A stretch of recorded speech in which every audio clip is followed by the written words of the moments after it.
সিলেটে ছাত্রলীগ পরিচয়ে সিলেট তামাবিল মহাসড়কের পীরের বাজারে আর রহমান অ্যান্ড সন্স ফিলিং স্টেশনে থেকে গাড়িতে গ্যাস না দেওয়ায় হামলার ঘটনায় আন্দোলনে নেমেছে সিলেট বিভাগীয় ট্যাংক লরির শ্রমিক ইউনিয়ন ও মালিক শ্রমিক পরিষদ।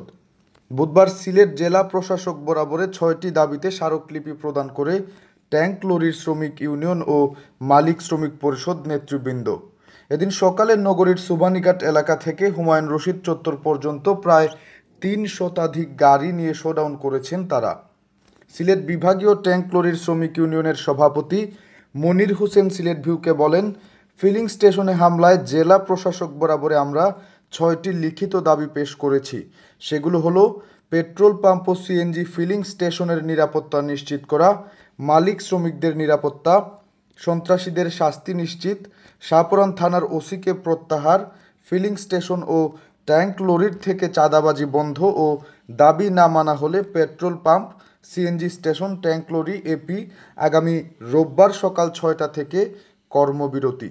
সিলেট বিভাগীয় ট্যাংক লরির মালিক শ্রমিক পরিষদের সভাপতি জুবায়ের আহমেদ চৌধুরী সিলেট ভিউকে বলেন, এ ঘটনার সঙ্গে জড়িতদের দ্রুত শাস্তির আওতায় নিয়ে আসতে হবে। আমাদের দাবিগুলো না মানা হলে আগামী রোববার সকাল ৬টা থেকে petrol pump, CNG station, tank লরির এপি কর্মবিরতি ঘোষণা করব। এর আগে ২৬ মে সকালে সিলেট তামাবিল মহাসড়কের পীরের বাজারে আর রহমান অ্যান্ড সন্স ফিলিং স্টেশনে এ হামলার ঘটনা ঘটে। এ সময় অভিযোগ ওঠে বীর মুক্তিযোদ্ধা মুজিবুর রহমান মালিকানাধীন আর রহমান অ্যান্ড সন্স ফিলিং স্টেশনে লাইন ভেঙে গ্যাস না দেওয়ায় কিছু দুর্বৃত্ত স্টেশনের নজেলম্যান রাজু ও বাদশার উপর হামলা চালায়। হামলাকারীরা সংখ্যায় ৬ থেকে ৭ জন ছিল।